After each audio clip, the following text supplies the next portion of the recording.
Railway के कर्मचारियों के स्थानांतरण के आवेदन पर कार्रवाई की प्रक्रिया। रेलवे को एक यूनिट या डिवीजन या रेलवे से दूसरी यूनिट या डिवीजन या रेलवे में रेलवे के कर्मचारियों के स्थानांतरण की प्रक्रिया करते समय निम्नलिखित दिशा निर्देशों का पालन करना चाहिए। 1. सभी आवश्यक विवरणों वाला आवेदन उतनी ही प्रतियों में किया जाना चाहिए, जितनी उन स्तरों या कार्यालयों से होकर गुजरना है।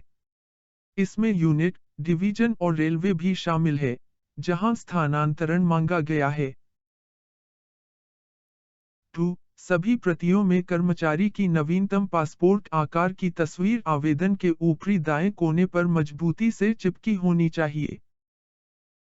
3. आवेदन के साथ एक अतिरिक्त एवं समान पासपोर्ट आकार का फोटोग्राफ लगा होना चाहिए, जिसे कर्मचारी को स्थानांतरण के लिए रिलीव करने के ज्ञापन आदेश पर चिपकाया जा सके। 4. आवेदन को आगे की आवश्यक कार्रवाई के लिए अग्रेषित करने से पहले संबंधित कर्मचारी के तत्काल पर्यवेक्षक या अधिकारी को आवेदन की प्रत्येक प्रति पर चिपकाए गए फोटो को इस तरह से सत्यापित करना चाहिए कि हस्ताक्षर और उसके नीचे रबर स्टाम्प आंशिक रूप से फोटो पर दिखाई दे और आंशिक रूप से तस्वीर के बाहर कागज पर।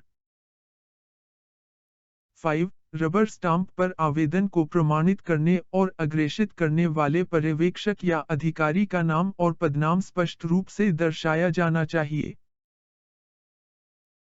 6. स्थानांतरण की मांग की आवेदन को उच्च प्राधिकारी या इकाई को अग्रेषित करने से पहले जिसका जैसा भी मामला हो, प्रत्येक स्तर और कार्यालय द्वारा ऊपर उल्लिखित विवरण के अनुसार सभी प्रकार से पूर्ण आवेदन की एक प्रति अपने पास रखेगा।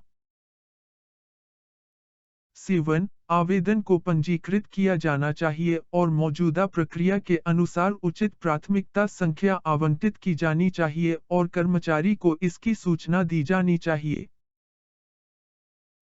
8. स्थानांतरण के लिए अनुरोध स्वीकार किए जाने और सक्षम प्राधिकारी द्वारा आवश्यक आदेश जारी किए जाने के बाद, कर्मचारी को स्पेयर करने के आदेश पर ऊपर 4 में बताए गए तरीके से कर्मचारी की प्रमाणित तस्वीर जो उससे प्राप्त हुई थी जब उसने प्रारंभ में अनुरोध किया था, को विधिवत चिपकाया जाना चाहिए और आदेश पर स्थानांतरित कर्मचारी के हस्ताक्षर और उसके बाएं अंगूठे का निशान भी लेना चाहिए और हस्ताक्षर के नीचे आदेश पर हस्ताक्षर करने वाले अधिकारी द्वारा विधिवत नाम और पदनाम के साथ सत्यापित किया जाना चाहिए।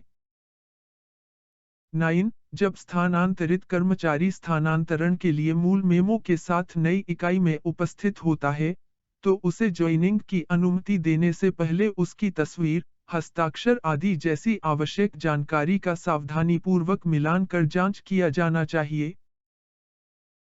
यदि किसी भी मामले में विवरण प्रथम दृष्टया मेल खाता है, लेकिन फिर भी संदेह बना रहता है, तो जल्द से जल्द 1 महीने के भीतर जिस यूनिट या डिवीजन या रेलवे से कर्मचारी को स्थानांतरित किया गया है, उसके साथ परामर्श पूछताछ वास्तविकता का सत्यापन आवश्यक है। 10. स्थानांतरण से संबंधित सभी पत्राचार या संदेश पर राजपत्रित कार्मिक अधिकारी द्वारा हस्ताक्षर किए जाने चाहिए और हस्ताक्षर के नीचे उसका नाम और पदनाम लिखा होना चाहिए। 11. एलपीसी तुरंत जारी की जानी चाहिए और उस पर राजपत्रित लेखा अधिकारी द्वारा हस्ताक्षर किया जाना चाहिए और हस्ताक्षर के नीचे उसका नाम और पदनाम लिखा होना चाहिए।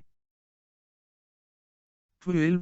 जहां तक संभव हो विशेष संदेशवाहक के माध्यम से एलपीसी को एक कवरिंग लेटर के साथ उस नई इकाई को भेजा जाना चाहिए जिसमें कर्मचारी को स्थानांतरित किया गया है। दस्तावेज स्वीकार करते समय नई इकाई द्वारा कर्मचारी की पहचान स्थापित की जानी चाहिए और नोट किया जाना चाहिए। 13. संबंधित कर्मचारी की विधिवत पूर्ण की गई सेवा पुस्तिका भी उपरोक्त 12 की तरह ही नई इकाई को भेजी जानी चाहिए। उपरोक्त प्रक्रिया सभी प्रकार के स्थानांतरणों अर्थात प्रशासनिक आधार पर स्थानांतरण और म्यूचुअल स्थानांतरण सहित सभी स्थानांतरणों पर यथोचित परिवर्तनों के साथ लागू होगी। वीडियो को अंत तक देखने के लिए धन्यवाद।